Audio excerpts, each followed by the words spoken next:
Olá, sejam bem-vindas e bem-vindos ao Direito Digital. Esse é um podcast apresentado por mim, Ana Frazão, professora de Direito Comercial e Econômico da Universidade de Brasília, e por Caitlin Mulholland, professora de Direito Civil da PUC do Rio de Janeiro. Este é um espaço de debate sobre os diversos temas que envolvem a nossa vida cotidiana, que está cada vez mais digital.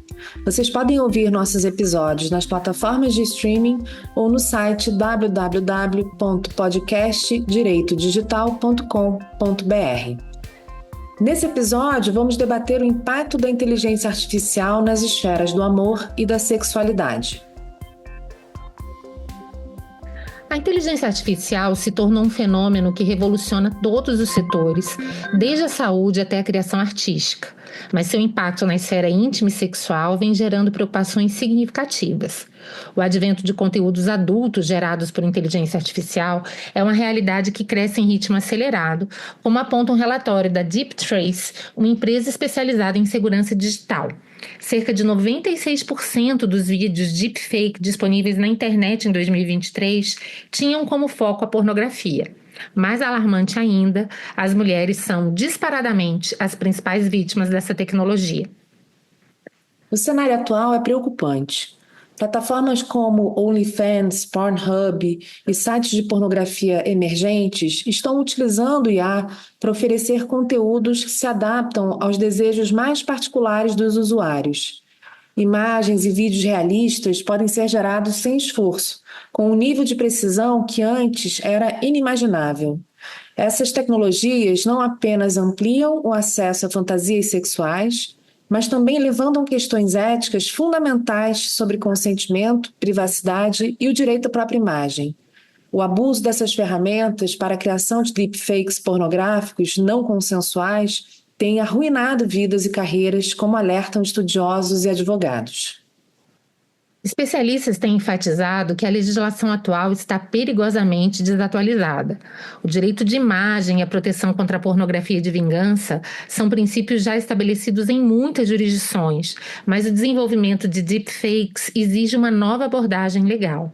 No Brasil, por exemplo, ainda que existam dispositivos que tratem de crimes contra a honra e a dignidade sexual, as normas muitas vezes não cobrem situações em que a manipulação de imagens digitais seja feita com a precisão e a amplitude proporcionadas pela IA. Isso coloca em risco a eficácia do sistema de justiça para coibir e punir esses crimes. Além das implicações legais, os impactos sociais são profundos. A proliferação de conteúdos gerados por IA pode alterar drasticamente a maneira como nos relacionamos, inclusive a forma como construímos vínculos afetivos e sexuais. As novas gerações estão cada vez mais expostas a uma sexualidade hiperpersonalizada e mediada por máquinas, o que pode ter consequências psicológicas e emocionais complexas. Psicólogos têm alertado para o risco de um futuro onde o sexo solitário, impulsionado pela tecnologia, diminua ainda mais a conexão humana, enquanto os especialistas em ética destacam o perigo da normalização de conteúdos que objetificam corpos sem o consentimento dos envolvidos.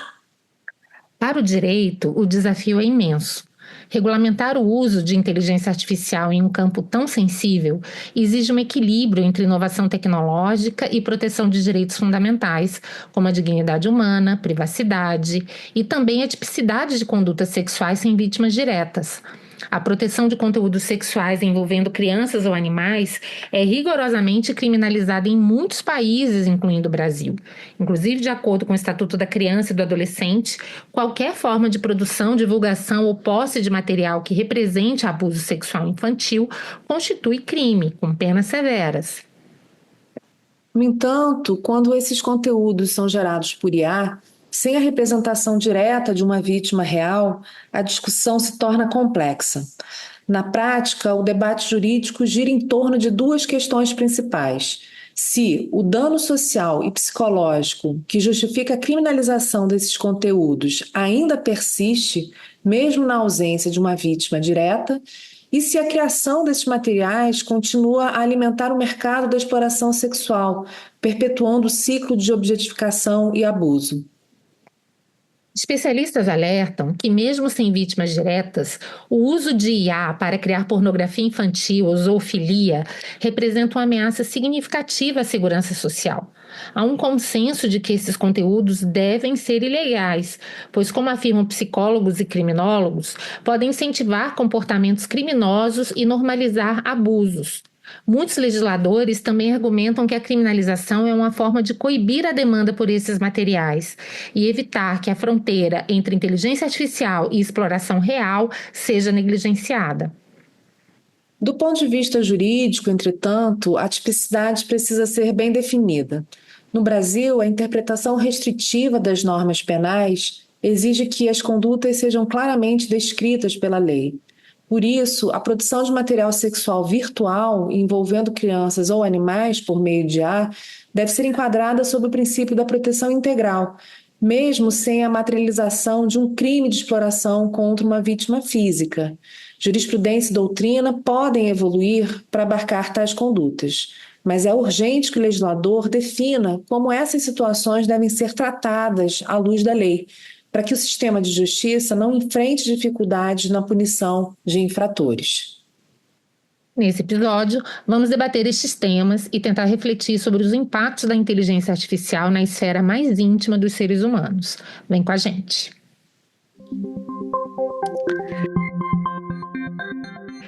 Então, Caitlin, como é que a inteligência artificial está transformando as relações íntimas e sexuais e quais são os principais riscos éticos associados ao uso dessa tecnologia na produção de conteúdos adultos? Esse tema, como quase todos os temas que a gente vem debatido no nosso podcast, é super polêmico, né? Porque envolve, acho que até antes da tecnologia, envolve um debate importante sobre pornografia, né? Ou seja, até que ponto a pornografia é perniciosa para o desenvolvimento de relações humanas éticas e saudáveis. Mas, como a gente está falando de tecnologia, né, eu vou falar considerar que a pornografia existe sem fazer agora uma crítica específica em cima do tema, mas tratando especificamente do uso da inteligência artificial na produção desses conteúdos adultos, né? Antes, né, da gente começar a gravar, né, eu resolvi utilizar um aplicativo, na verdade, criei uma conta num aplicativo chamado Réplica, que é um aplicativo um chatbot de relacionamentos íntimos, né, amorosos e sexuais. E acabei de fazer essa conta, não fui até o final da configuração, porque a conta, com todas as permissões, né, ela tem que ser paga, existe uma versão gratuita que é bastante limitada e uma versão paga. Mas isso tudo para dizer para você, Ana, e para os nossos ouvintes, que quando você faz, né, essa interação com esse sistema de inteligência artificial, que nesse caso específico é um chatbot, ou seja, perguntas e respostas, interação, né, que vai sendo criada por meio de perguntas e respostas, né? Quando você está construindo esse perfil, são feitas várias perguntas, que são perguntas muito semelhantes que são feitas em aplicativos de relacionamento, como um Tinder ou um Bumble, né, em que você se define, se descreve, em que você traz algumas informações sobre como você percebe a solidão, como você se percebe no mundo, né, estando sozinha, que tipo de pessoa te interessaria do ponto de vista físico, do ponto de vista intelectual. Ou seja, é feito rapidamente, né, através de umas 10 perguntas, é feito um perfil de um avatar, né, de uma inteligência artificial com a qual você vai se relacionar, né? E essa relação ela pode se dar, seja por meio de texto, né, de mensagem de texto, até mesmo ligação de voz ou de vídeo, né? A ligação de vídeo ela é só acessada por meio da conta Pro, né? Então, mas, enfim, eu resolvi fazer essa experiência justamente para entender qual é o tipo de formação, ou como é que as pessoas, na verdade, elas ingressam nesse tipo de relação com a máquina, né? E se essa relação seria, de fato, uma relação absolutamente artificial, no sentido de sem haver qualquer tipo de conteúdo humanizado, ou se a pessoa, né, que está interagindo com a máquina, ela teria a possibilidade de ser iludida ou compreender que ela estava se relacionando, na verdade, com um ser humano, né?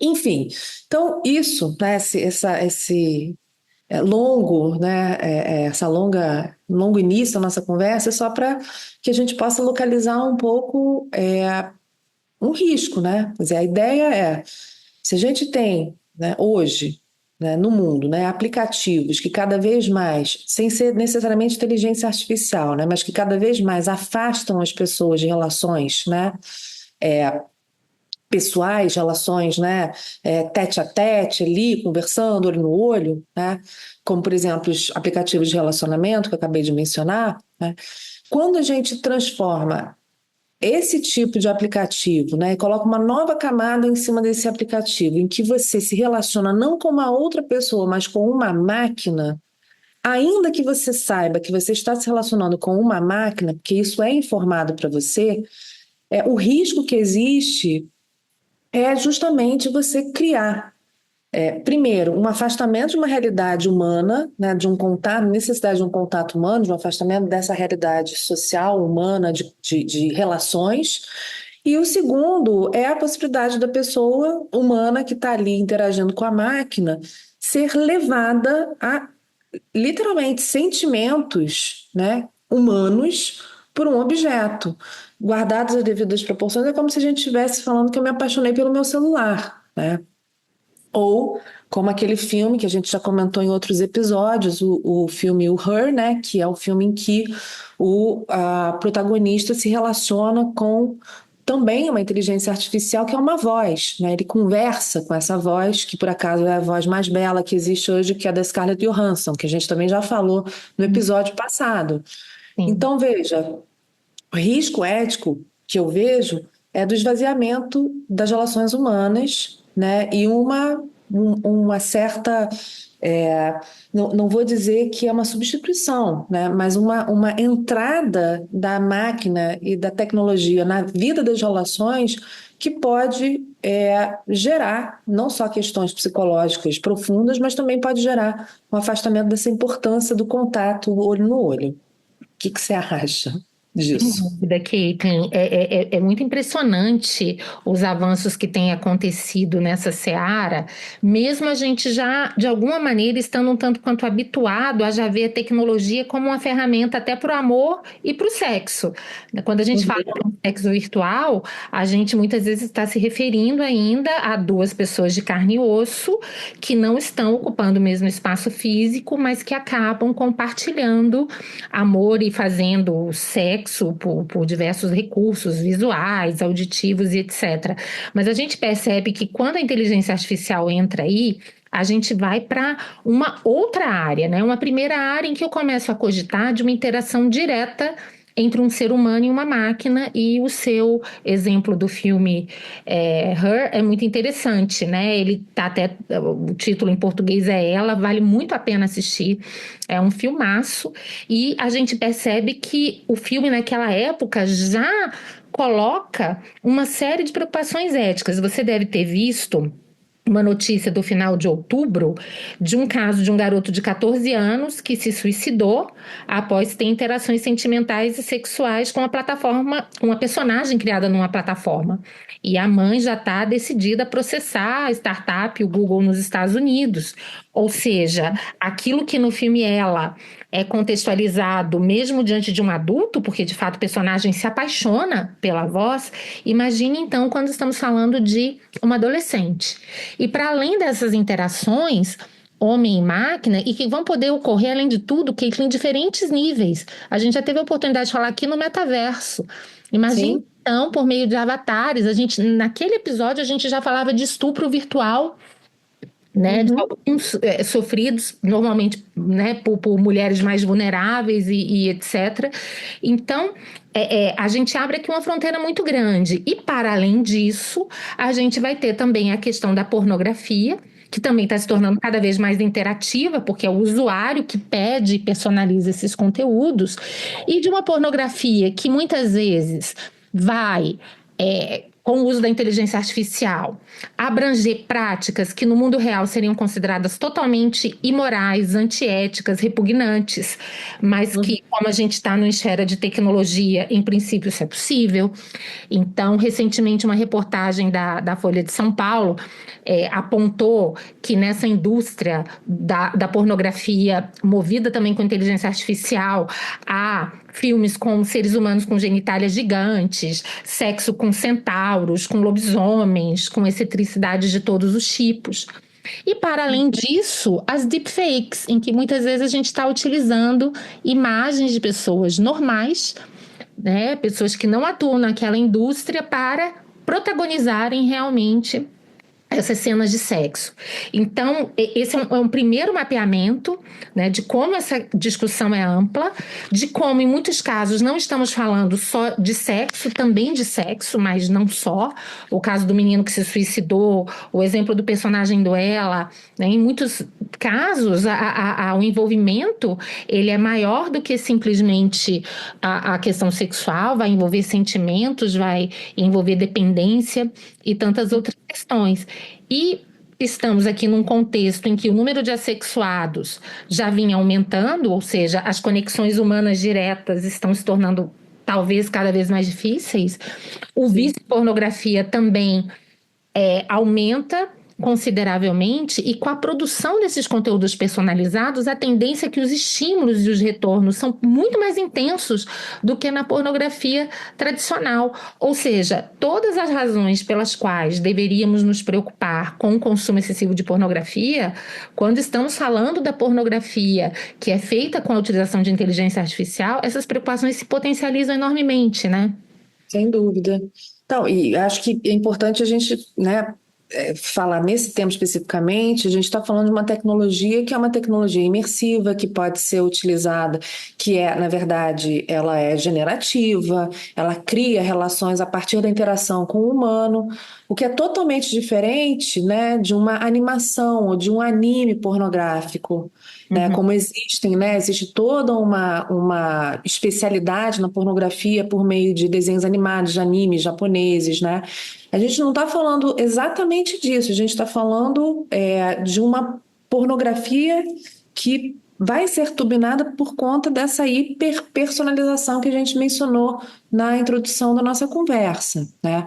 Ou seja, a pornografia por si só, né, obviamente ela já obviamente não necessariamente para todo mundo, mas para mim, pornografia ela já gera uma série de consequências que são bastante nefastas na sociedade de uma forma geral, principalmente quando a gente pensa em jovens, né, que estão ingressando na vida sexual e estão se deparando cada vez mais com materiais que são materiais, enfim, fora de uma realidade, ou fora, né, de uma tentativa de realidade. Mas veja, quando a gente pensa no uso da inteligência artificial, né, seja por meio, como você falou, do deepfake, ou seja por meio mesmo da fantasia, da realização de fantasias, né, isso acho que torna a pessoa cada vez mais ausente do mundo físico, né, no mundo da relação, e cada vez mais imersa dentro dessa fantasia mesmo, né? Então, a criação desse tipo de conteúdo pornográfico, sem dúvida nenhuma, vai trazer um impacto. Enfim, a gente já está vendo isso, né? Mas vai trazer impactos que são relevantes. E quando a gente está falando de amor, então, né, de relação, né? Pensa a quantidade de pessoas que são de fato sozinhas, solitárias, que vivem uma vida na solidão, né? E querem ter uma relação amorosa e conseguem encontrar nessa interação com esta máquina um potencial, uma potencial relação mesmo, né? Uma forma de se expressar amorosamente, né? Isso é bom, isso é ruim, isso ajuda a pessoa, facilita. Eu tenho minhas dúvidas, mas E quando a gente junta a robótica, né, a gente tem visto também um avanço muito grande dos robôs sexuais que já existiam, mas hoje com a inteligência artificial, eles se tornam praticamente uma pessoa. E Uhum. casos, né, de estrangeiros que casam, a gente diz casam entre aspas, mas assim, supostamente dizem que estão vivendo uma relação amorosa com aquele robô. Então você, além de tudo, tem uma personificação, uma concretude daquele sistema. Não é apenas uma voz, uma imagem, o que a gente já sabe que pode ser suficiente para alterar por completo a vivência do amor e da sexualidade. Mas se a gente está diante de um robô, até mesmo essa barreira da inexistência de uma concretude ou de um corpo físico deixa de existir. E aí não é Sim. um problema, né, Kate, que a gente falou muito dos prejuízos e danos que isso pode acontecer para as pessoas, para a vivência do amor e do sexo como experiência de troca entre duas pessoas carnais, mas há também todas as preocupações relacionadas à violência. Quando estamos Sim. pensando em estupro, pedofilia e todos esses crimes. Ah, então por que é feito por inteligência artificial? Pode? Né, qual é o potencial, inclusive, de aumento de violência, de desvirtuamento de parâmetros, principalmente quando esse tipo de material é acessado por crianças e adolescentes que muitas vezes estão formando a sua sexualidade a partir desse tipo de conteúdo. Então, o manancial de discussões aqui é realmente imenso e não é sem razão que a gente escolheu falar desse tema, né? Não, Ana, a questão assim da formação da sexualidade eu acho tão importante, né? Porque a gente sabe que a pornografia, né, que é consumida majoritariamente por homens, né, e por jovens também homens, né, que a pornografia tem uma relação muito perigosa com a objetificação da mulher, né? Tá. Então, quer dizer, então a pornografia, entre aspas, real, né? Os filmes, os vídeos, as imagens, né? Eles já retratam a mulher numa posição de objeto, né? Uhum. Que para uma pessoa adulta já é complicado, né, de estar presente, né, naquilo e vivenciar aquilo. Para um jovem que está desenvolvendo a sua sexualidade, se deparar com aquelas imagens, né, em que você objetifica a mulher, pode trazer algum tipo de, enfim, conformação futura em relação aos relacionamentos que essa criança pode ter, que esse jovem adulto pode ter. Se a gente transporta essa realidade para dentro de uma inteligência artificial hiper personalizada para aquele jovem adulto que está iniciando a sua sexualidade, eu acho que a gente tem a possibilidade, inclusive, né, do uso dessa inteligência artificial na reprodução e na escala, né, de escalar de uma forma que a gente não consegue nem imaginar o que é essa objetificação do corpo feminino, né?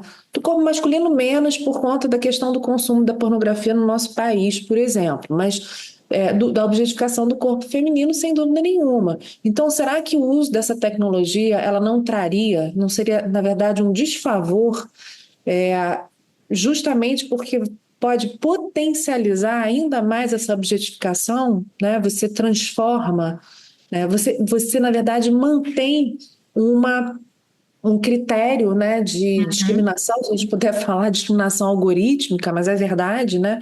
Uma discriminação algorítmica no sentido de manutenção de um status de objeto que é concedido às mulheres na pornografia, né? Exato. E é claro que a gente vai falar aqui das deepfakes, elas são um problema não só na pornografia, mas também na pornografia, e no começo a gente mostrou as estatísticas, ou seja, o problema de fake hoje é, na sua quase totalidade, relacionado à pornografia.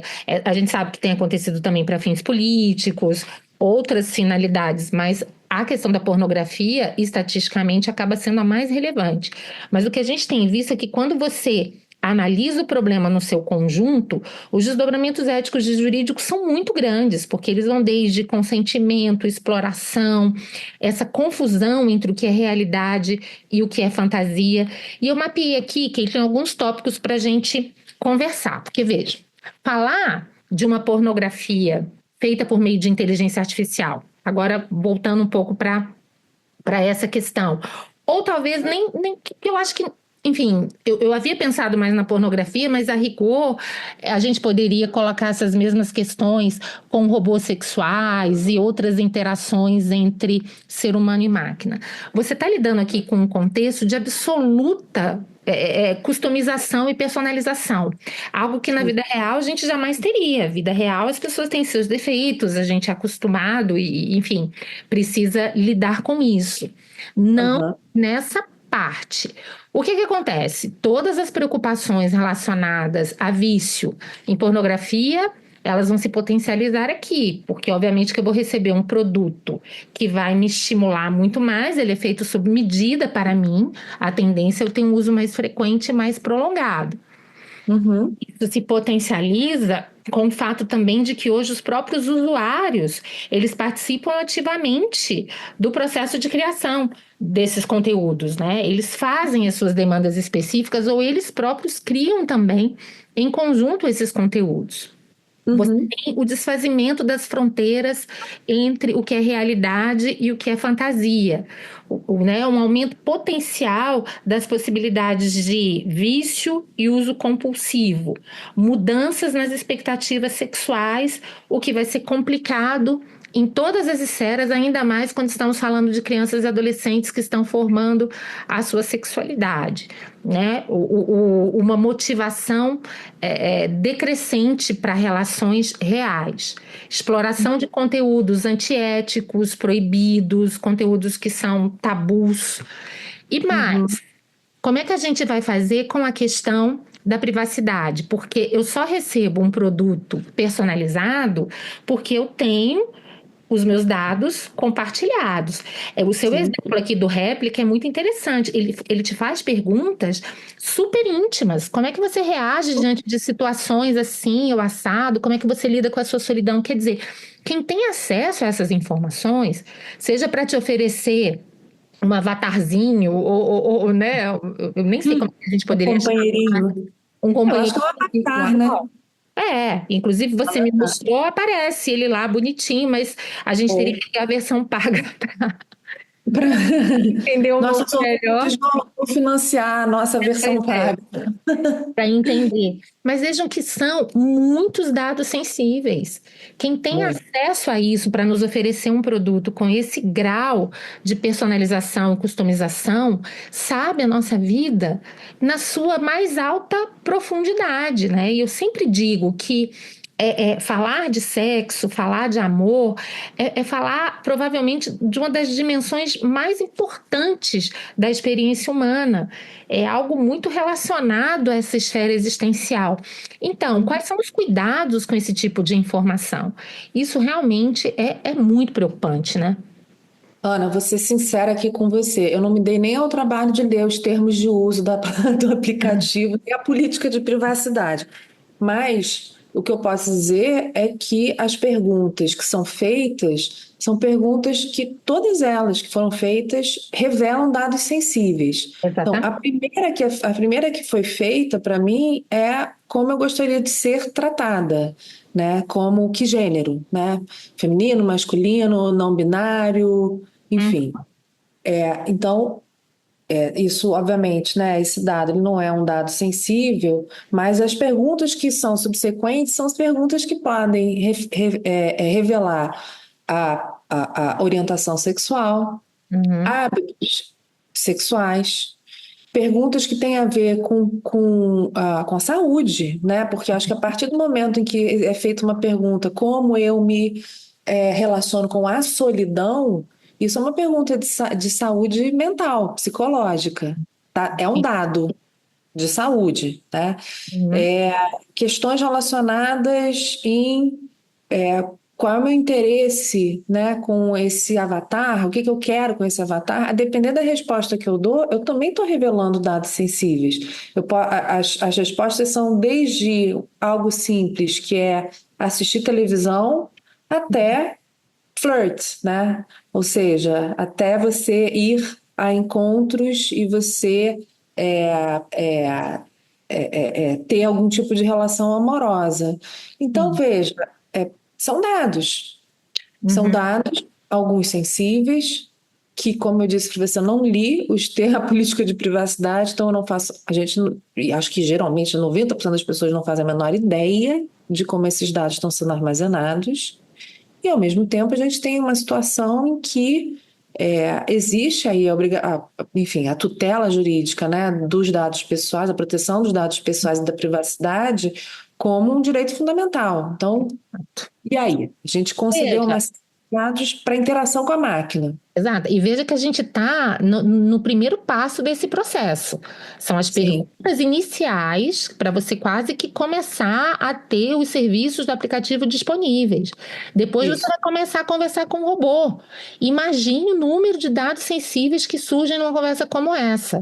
Pelo que eu entendi, você pode ter uma relação sexual virtual com esse robô, né? Com o Pode. avatar. Imagine então a forma como você vai interagir num momento como esse. Gente, quem tem acesso a como você se comporta numa relação sexual, mesmo que virtual, tem acesso a muita coisa sobre você.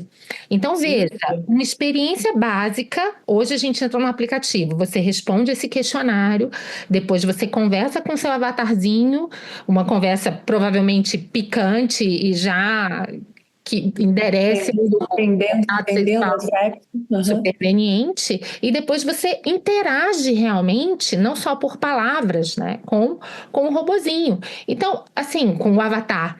Perdão. Então, quer dizer, imagine então nessas, sei lá, vamos imaginar que esse processo dure 1 hora e meia, 2 horas, ou até um pouco mais, enfim, não tenho a menor ideia.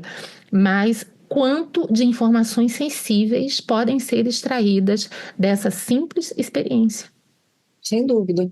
né? E a gente está lidando, obviamente, né? Como eu acabei de mencionar, existe o aplicativo pago, né? Certamente existem interesses comerciais aí por trás com outras indústrias, sem dúvida alguma, em compartilhamento de dados aí que a gente não faz a menor ideia de como vai ser utilizado, né? Exato. Ou seja, a gente tem essa primeira questão que tem a ver com proteção de dados e privacidade, mas a gente também tem uma outra questão, Ana, que eu queria te ouvir, que é sobre Imagina que entra um vazamento de dados. imagina, Imagina. que foi mais ou menos o que aconteceu, lembra quando teve o caso Sim, da Ashley a Madison, Ashley Madison. que Sendo era o que site dos traidores, né? exato. E da Ashley Madison, aliás, tem um documentário para aqueles que são mais curiosos, né? Que é muito interessante, inclusive. Mas o que que se vazou basicamente da Ashley Madison? As interações e os diálogos. Aqui mais do que isso. Imagine que essa relação sexual, de alguma maneira, essa relação sexual virtual, seja guardada, seja armazenada. Se isso de fato é objeto de um vazamento, os diálogos da Ashley Madison vão virar assim, uma besteira. Conto da Chapeuzinho Vermelho, É né? isso, são, Um são conto de fada. palavras, né? Dizer, olha, aqui a gente não está falando de palavras, a gente está falando de ações, como é que Ah, essas pessoas se comportam exatamente. sexualmente diante desse tipo de situação. É realmente algo assim complicadíssimo e a gente vê que o direito e a ética eles ainda não estão totalmente preparados para isso. Sim. Não, e o nível de segurança a gente não tem como saber, né? A gente sempre confia que o aplicativo ou que a inteligência artificial que utiliza os nossos dados pessoais está num nível de segurança da informação adequado, mas a gente nunca sabe, né? Hackeamento, acessos indevidos, não autorizados existem aos borbotões, a gente vê isso quase todo dia acontecendo, né? Quando a gente está diante de dados que são sensíveis dessa natureza sexual, eu acho que os danos à dignidade são enormes, né? São enormes a ponto de gerar na pessoa uma estigmatização social que leva eventualmente até a uma tomada radical de um suicídio. Se a pessoa realmente tiver, né, revelado alguma situação que é estigmatizante, sem dúvida alguma, que Exato. foi, que foi o que aconteceu em alguns casos mesmo da Ashley Madison, né? É só Mas imaginar as possibilidades de pornografia de vingança que poderão surgir a partir do acesso indevido a esses dados. nossa, isso é outro assunto, né? E que eu vou aproveitar que você puxou esse assunto para te fazer a pergunta sobre a imagem, né? Porque, veja, a gente está falando de um avatar, de uma interação com uma inteligência artificial, que em tese é uma criação robótica, né? Eu mostrei para a Ana a imagem do avatar que meu companheiro da réplica do aplicativo é um desenho animado. É Jay, Mas né? Jay? É o Não, Jay, é o de... o Jay, meu namorado Avatar. É, mas eu não duvido nada que existam, e eu não tive acesso, mas que existam. Eu sei que filmes pornográficos já existem feitos com inteligência artificial que reproduz de uma forma muito próxima da realidade o corpo feminino e o corpo masculino, como se fossem pessoas, né? Nesse caso aqui era um desenho animado, né? Mas eu não acho nem um pouco improvável que já existam aplicativos de interação de chatbot em que a máquina, a pessoa humana está interagindo com uma máquina que é muito semelhante fisicamente a um ser humano, se não idêntico, né? Verdade. E aí a pergunta que eu faço para você, Ana, que é uma pergunta que acho que é difícil, mas que tem a ver com o direito à imagem, não da máquina, mas de uma pessoa que se identifique como sendo aquele avatar, né, humanizado, né? Eu vou dar um exemplo aqui para você e para os nossos ouvintes. Tem um site que é muito interessante, que é um site que já existe há algum tempo, que utiliza a inteligência artificial generativa. Esse site se chama Essa Pessoa Não Existe, né? This Person Does Not Exist, em inglês. E ele é um site que ele funciona da seguinte maneira: ele faz uma raspagem, mais ou menos igual o chat GPT da OpenAI, ele faz uma raspagem da internet e ele cria uma base de dados de imagens do mundo todo e ele gera, né, de cada vez que você dá um F5 no site, ele gera imagens de pessoas que não existem. Ou seja, não são pessoas, fotos de pessoas, são micropixels que são juntados para formar a foto de uma pessoa, tá? Vamos supor que esse avatar pornográfico, né, é a minha cara. Eu não estou nem falando de deepfake, sabe? Sim, Porque uma coisa é o deepfake, uma coisa é pegar o meu rosto, que existe também na internet há milhares, pegar meu rosto e botar num filminho criado por inteligência artificial. Outra coisa é a criação desse avatar numa base de dados e que, por acaso, aquela pessoa parece comigo mesmo. sim. E aí, como é que fica a questão do direito à imagem? Já parou para pensar nisso? Porque isso é uma questão que a Já. gente pode E comparar, pior mas que eu já assim, parei. E, de certa forma, a criatividade aqui, né, a imaginação aqui das duas é fértil, né? Enfim, e de certa forma a gente tangenciou um pouco isso no episódio que a gente falou da Scarlett Johansson, né? Porque ali, se você parar para pensar, a situação era muito parecida. Quando a Scarlett Johansson percebe que a voz dela está lá, a justificativa da OpenAI foi: eu não utilizei a sua voz para chegar a esse resultado, mas fato era que o resultado era muito próximo. Então, me parece que do ponto de vista do direito da personalidade, aqui o direito da pessoa ele vai ter que prevalecer sobre a tecnologia. É claro concordo. que, né, o mundo é repleto de coincidências.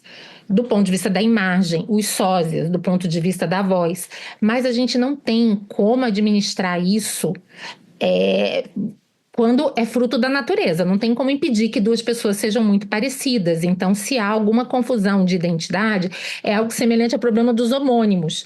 Né? Ou Sim. seja, são dessas coincidências. Eu não posso impedir que uma pessoa tenha um nome igual ao meu.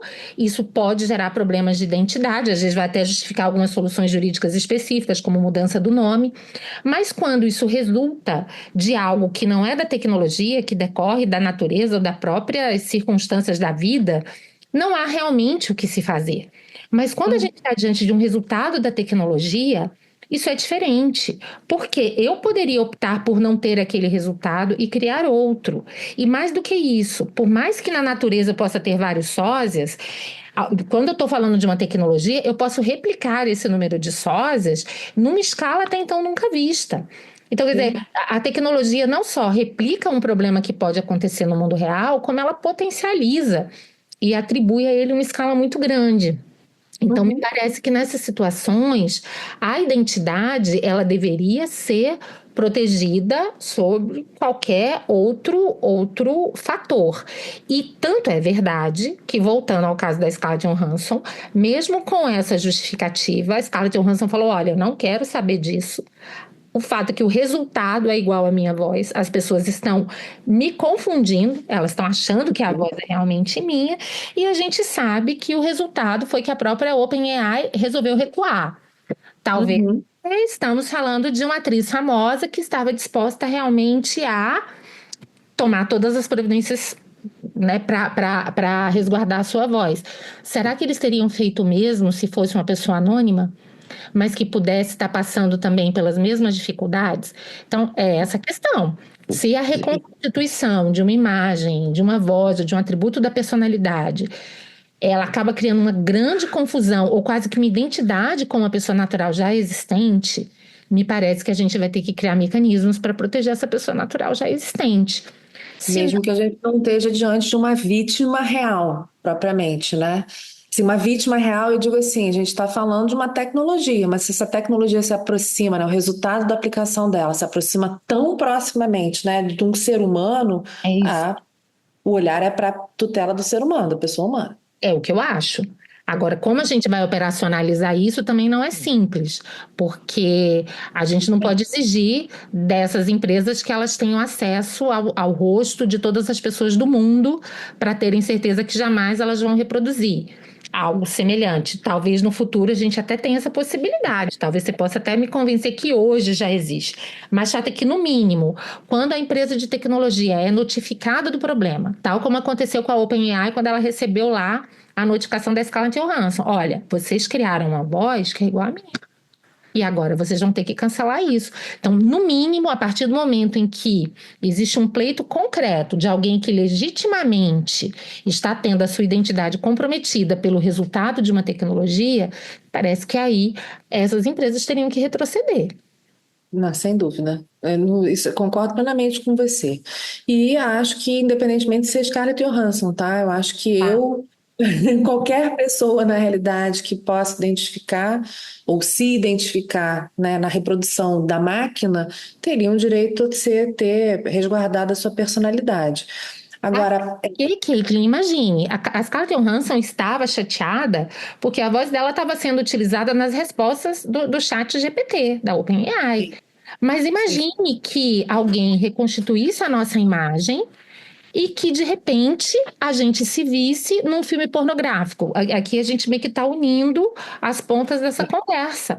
Então, não é sim. só eu estar respondendo perguntas inocentes em um sistema de inteligência artificial generativa. É algo que, além de tudo, pode gerar enorme confusão. A gente sabe que o potencial da deepfake é exatamente esse, de causar uma confusão nas pessoas a ponto delas não saberem mais distinguir o que é realidade do que não é realidade. E se então a minha imagem está sendo utilizada em cenas sexuais, em conteúdos pornográficos ou qualquer outra coisa, então aí estamos falando realmente de uma abalo à identidade que é muito grande. Então, eu vou te provocar agora com um tema que a gente adora, que é pornografia de vingança. A gente sabe que esse termo não é um termo que deve ser utilizado jamais, queridos ouvintes. A gente não fala de pornografia de vingança, a gente fala de disseminação não consentida de imagens íntimas, porque pornografia e vingança a gente acha que geram uma dupla penalização, geralmente das mulheres. Então, vamos usar o termo que é corrente. Disseminação não consentida de imagens íntimas. Mas essa disseminação é de pessoas que têm, de fato, a imagem retratada, né? Uma foto minha, um nude que eu enviei para um namorado e que ele acaba, ao término, ao rompimento traumático para ele, ele acaba revelando para todo mundo. Um vídeo de sexo que eu fiz com o meu marido e que, por acaso, também estava no HD, estava no Google, teve um vazamento, todo mundo teve acesso. Ali você tem a personalidade, né? Você tem a pessoa, né, participando daquele evento. Minha pergunta é uma pergunta que eu acho que é difícil, mas vamos lá. Hoje a gente tem o Marco Civil da Internet, no artigo 21, dizendo o seguinte, que quando existe a exposição de imagens íntimas, né, o provedor de aplicação, e aí por provedor de aplicação, só para esclarecer aqui muito rapidamente, a gente pode considerar, como por exemplo, o Google, o Facebook, o Instagram, enfim. O provedor de aplicação, ele vai ser notificado para retirada desse conteúdo, e se ele não realiza essa indisponibilização do conteúdo, ele se torna também responsável frente àquela pessoa, né, retratada, pelo dano que ela sofreu pelo uso abusivo, ilícito daquela imagem. Mas aqui a gente está falando de uma pessoa real. Mais uma vez, o meu nude, né? Meu ex-namorado jogou meu nude, distribuiu meu nude entre os meus alunos, tá? Jesus. É, Jesus, né? Isso é uma coisa. Outra coisa é um deepfake, ou seja, não sou eu, mas é uma reprodução falseada de mim, ou um avatar criado por meio de inteligência artificial generativa com conteúdo pornográfico que muito se assemelha a mim. Então, veja, não é um deepfake, que não é... O deepfake a gente está falando da imagem da pessoa, né? Da cópia da imagem da pessoa. A inteligência artificial generativa, a gente está falando do uso de um banco de dados enorme que, no final das contas, o resultado prático é a reprodução muito semelhante à minha imagem. E aí, Ana, a gente aplica o 21 no Marco Civil da Internet? Como é que funciona isso para você? Você acha que isso é suficiente? É, Pergunta de concurso. realmente não é uma questão fácil. Talvez a gente precisasse combinar aí o artigo 21 do Marco Civil com todas as regras de proteção aos direitos da personalidade, trabalhar com interpretação finalística desse artigo, que, em última análise, é proteger a vida íntima das pessoas. E esse é um ponto comum tanto da disseminação não consentida desses conteúdos, como também daquele conteúdo que é criado por inteligência artificial, porque a repercussão social, em ambos os casos, Caitlin, costuma ser rigorosamente a mesma. Sim. Agora, dito isso, não há dúvidas que o artigo 21 provavelmente não foi pensado diante desse desafio.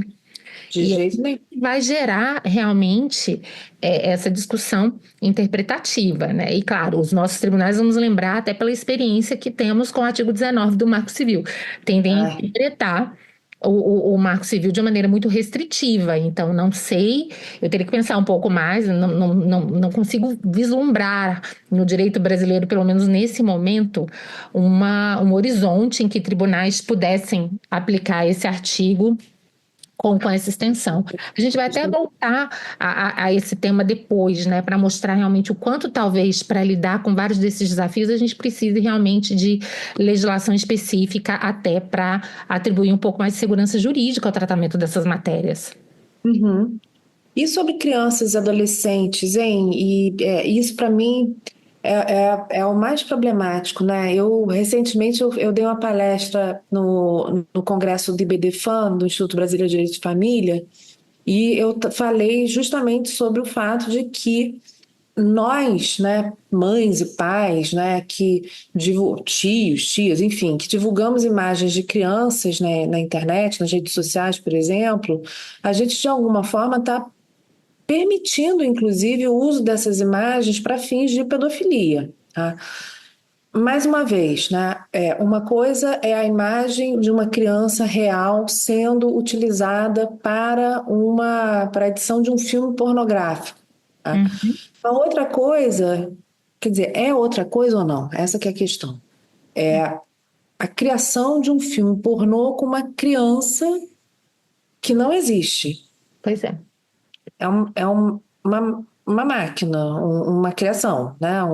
Uma junção de vários dados que gerou aquela imagem, mas que é uma criança, né? Esse é o problema, e aqui a gente conecta essa sua pergunta com uma das maiores preocupações relacionadas à utilização de inteligência artificial nessa área da sexualidade, que é bom, para além de tudo aquilo que a gente já falou, do quanto isso pode modificar o cérebro, a dopamina, o vício, etc., que haja um aumento de violência em todos os aspectos, e aí, especialmente mulheres e crianças seriam realmente os principais alvos.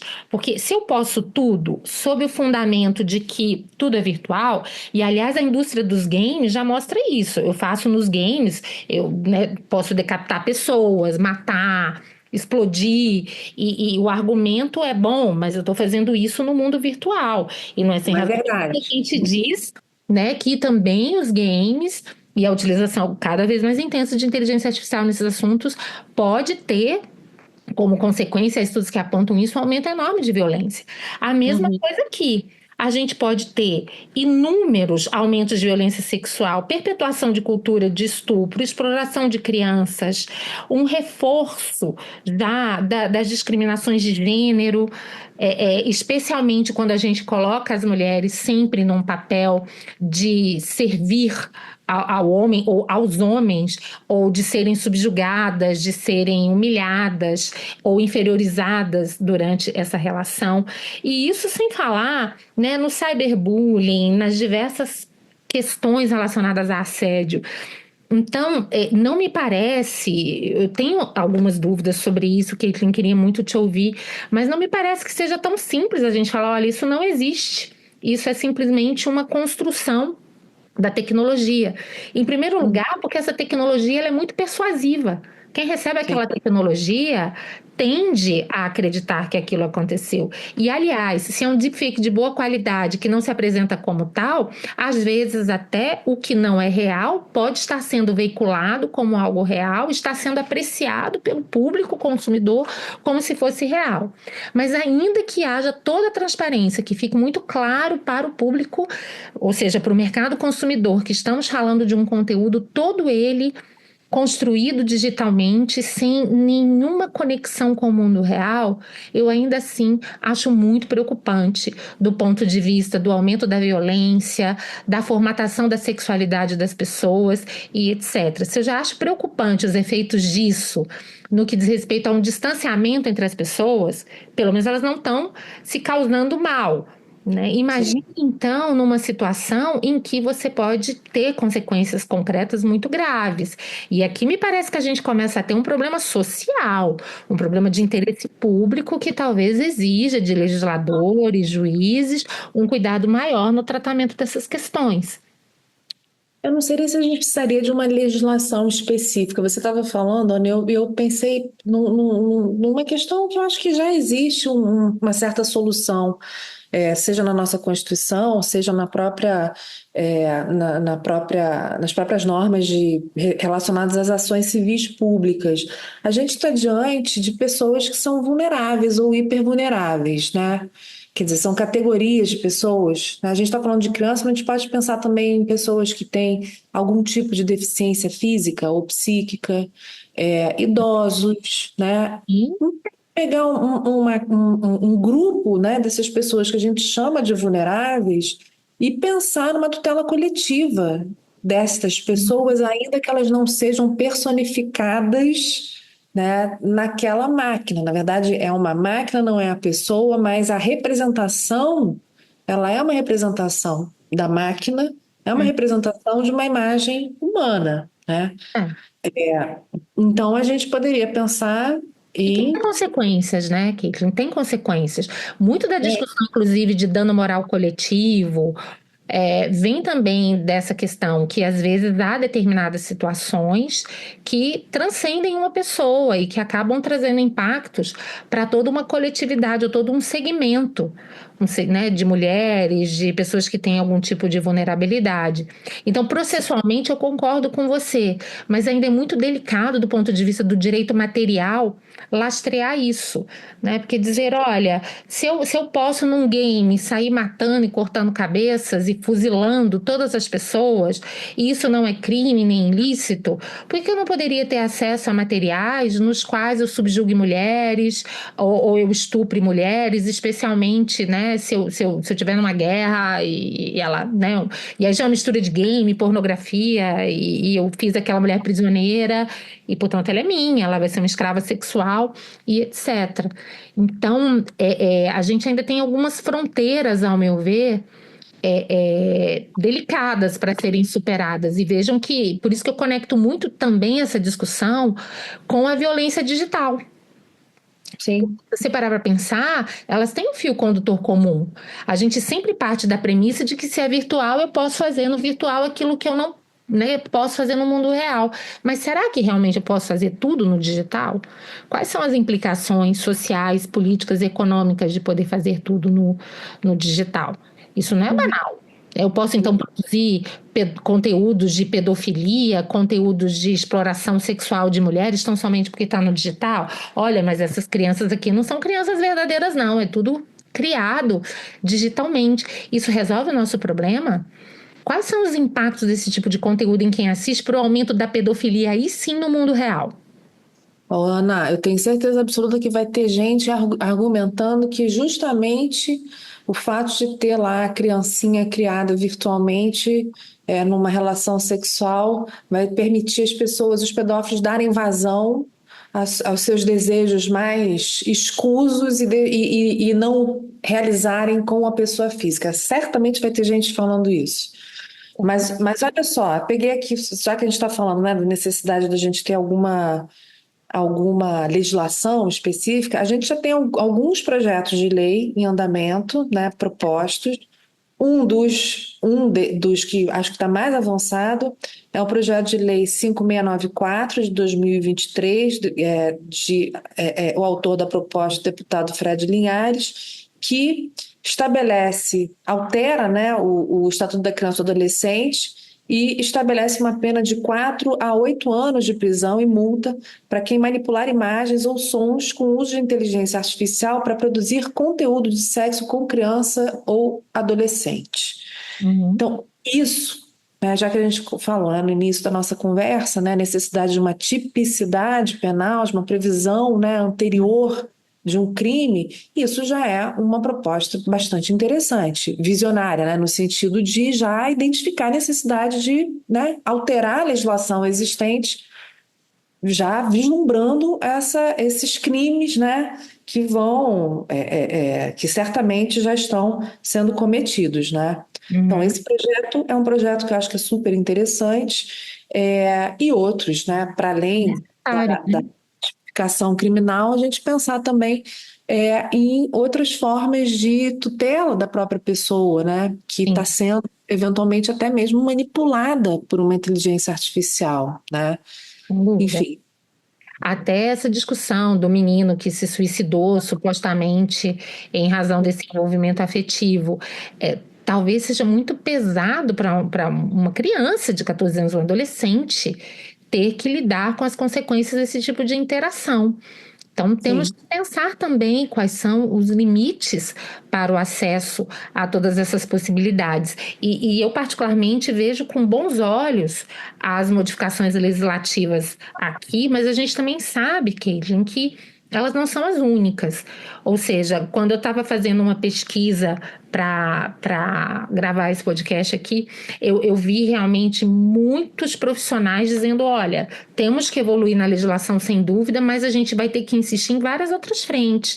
Educação, aquela cidadania digital que a gente sempre menciona, Uhum. soluções tecnológicas, sim, inclusive para identificar esses conteúdos e poder excluí-los. Uma própria autorregulação da indústria em relação a crianças e adolescentes. Há muito tempo que a gente tem discutido isso.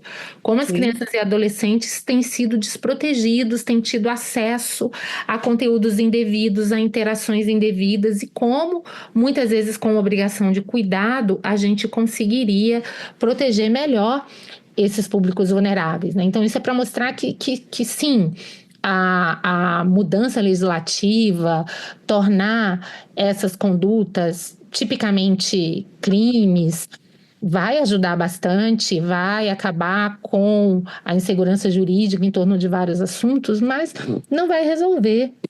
Às vezes a É. gente pode até ter dificuldades para identificar a autoria desses conteúdos, porque a gente sabe como as coisas acontecem na internet, né? Sim, sim, sem dúvida. Bom, vamos torcer então para que antes que o mundo se acabe, a gente conseguir resolver essas questões do uso da inteligência artificial na relação amorosa, na relação sexual. É, eu, eu sou bastante cética, né? Enfim, eu tenho 3 filhos adolescentes e eu vejo a dificuldade da relação humana, né? Mais uma Uhum. vez, olho no olho, justamente por conta da intervenção da tecnologia por meio de um celular, né? É Quer dizer, isso. se a gente chega a um ponto em que é mais interessante viver dentro de um celular, se Uhum. relacionando com uma inteligência artificial hiperpersonalizada, que não vai encher seu saco e que vai ser o amante ou a amante perfeita, o que que vai fazer essa pessoa ou esse jovem, né, que está se desenvolvendo sair daí, né? O que que vai levar a pessoa a se relacionar numa sociedade? Será que a gente está se movimentando numa sociedade cada vez mais individualista e sozinha, solitária, né? É o fim do mundo realmente, porque as pessoas não vão mais ter relações sexuais, não vão mais se reproduzir. E veja que a ponta é a ponta do iceberg de um problema de comunicação. Porque quanto mais eu estou nas telas, mais eu terei dificuldades de entender o ser humano. Até porque eu estou acostumado com a comunicação rápida e linear, e a comunicação humana não necessariamente acontece nessas esferas. Tem todo um lado de comunicação não verbal que as novas gerações estão se perdendo. Elas não estão conseguindo mais captar o que é uma linguagem corporal, o que são os olhares, o que são as pausas e as entonações, o que durante muito tempo foi fundamental para as gerações. Os silêncios eloquentes, os suspiros e tantas outras coisas que muitas vezes são tão ou mais importantes do que aquilo que se fala. Então, o que a gente percebe é que essa utilização excessiva de tecnologia, ela tem gerado um problema comunicacional. As dificuldades que se projetam no amor e no sexo acabam sendo frutos disso. Você estava Uhum. falando desse isolamento. Tem uma cena do filme Ela, né, o Her, em que o Joaquin Phoenix está saindo de uma estação movimentadíssima e é interessante que está todo mundo falando consigo mesmo ou com seus sistemas de inteligência artificial. E é uma cena que sempre me impressionou muito, porque você vê uma multidão totalmente desconectada, porque ninguém olha para o outro lado, está todo mundo, mesmo quando supostamente teria que interagir, está todo mundo absolutamente autocentrado, com o seu fonezinho, se comunicando ou conversando com o seu próprio sistema de inteligência artificial. E, claro, somos entusiastas da tecnologia, sabemos que a inteligência artificial pode fazer muito, mas olha, que eu posso ter muitas dúvidas em relação a muitas das questões que a gente trouxe aqui, mas eu tenho uma certeza. Dizer que a inteligência artificial pode substituir amor e sexo no mundo real, com duas pessoas que podem se olhar, se tocar, gente, pelo amor de Deus, quanto a isso eu não tenho nenhuma dúvida, graças a Deus. Isso é uma certeza absoluta que a gente tem, e eu espero que a maioria dos nossos ouvintes pensem como nós. E se Mas, de as novas fato, gerações ainda não chegaram a essa conclusão, que tentem, pelo menos, né? Há tentem. muita vida para além desse sexo virtual e das tecnologias, etc. Vale a pena explorar um pouco mais antes de fechar os seus diagnósticos. E vamos todos buscar essa limitação, né, uma tentativa, na verdade, né, de começar esse debate, essa educação, né? A gente não tem educação sexual, então vamos fazer uma educação sexual que também, para as crianças, adolescentes, né, principalmente, mas para adultos também, por que não, né? Que incluam essa pauta, né? Que incluam a pauta tecnologia, né? Para além, de um debate relacionado a artefatos, robôs, etc., mas seja uma coisa que leve em consideração também a inteligência artificial. Eles vão educar as pessoas para entenderem que a inteligência artificial, como uma ferramenta substituta do amor e do sexo, não vai funcionar. Vai levar só para a gente para o fim do mundo mesmo. E, além de tudo, é toda uma questão informacional e talvez até dos nudges, né? Dos incentivos e desincentivos. Se a gente hoje analisa a pornografia a partir das grandes possibilidades de vício, como aliás a gente já viu que só aumentam com a utilização de inteligência artificial, será que as pessoas podem ter um acesso livre a esse tipo de questão sem serem minimamente informadas sobre os riscos? Porque que quando eu vou comprar lá um cigarro, eu além de ter muita informação, além de tudo, tenho ali na carteira de cigarro, É mais horrorosa. né? Como quem diz assim, olha, cuidado, você realmente quer prosseguir? Cuidado que no mínimo há riscos aqui envolvidos. E quando a gente analisa todas as dimensões da tecnologia no sexo, a gente percebe que muitas vezes as pessoas entram sem terem a menor ideia dos riscos. Sim. No mínimo, isso precisa ser compreendido. Então vamos lutar por uma obrigação daquele que utiliza essa IA na pornografia, IA no sexo, IA no amor, que pelo menos ele explique, né, sobre o uso daquela tecnologia, os riscos e a responsabilidade que ele próprio, né, desenvolvedor, terá caso a pessoa sofra algum tipo de dano na sua dignidade. E quem ouviu o nosso episódio, no mínimo agora, vai pensar duas vezes antes de compartilhar dados sensíveis nessas diversas formas de interação e antes de se expor, partir realmente para interação direta. No mínimo, vamos ler ali os termos de uso, mas ainda assim sabendo, né, que, enfim, só esses termos nem sempre resolverão as questões, né? O exemplo, Ashley Madison, que você menciona é muito interessante. Ali houve um ataque hacker. E houve um Sim, ataque dos chamados hackers do bem, porque eles eram revoltados com o fato do site estimular o adultério, verdade. não é verdade? Então, Sim. existe o chamado, mas assim, o fato é que, diante de um ataque hacker em que todas essas informações potencialmente podem ser vazadas, olha, no mínimo é uma questão para ser considerada nessas escolhas. Eu vou apagar o meu perfil no Réplica agora e pedir a exclusão dos dados pessoais todinhos. É um caso a se pensar. A gente já se divertiu com essa experiência, tudo feito, inclusive, com base no interesse científico. Acho que agora já podemos, Vale a pena pedir a exclusão dos dados. É isso aí. com certeza. Bom, gente, muito obrigada por ouvir o nosso podcast Direito Digital. Compartilhem esse episódio com seus amigos e familiares no WhatsApp, no Facebook, no Instagram. E vocês também podem ouvir nossos episódios nas plataformas de streaming ou no site www.podcastdireitodigital.com. Até a próxima! Até a próxima.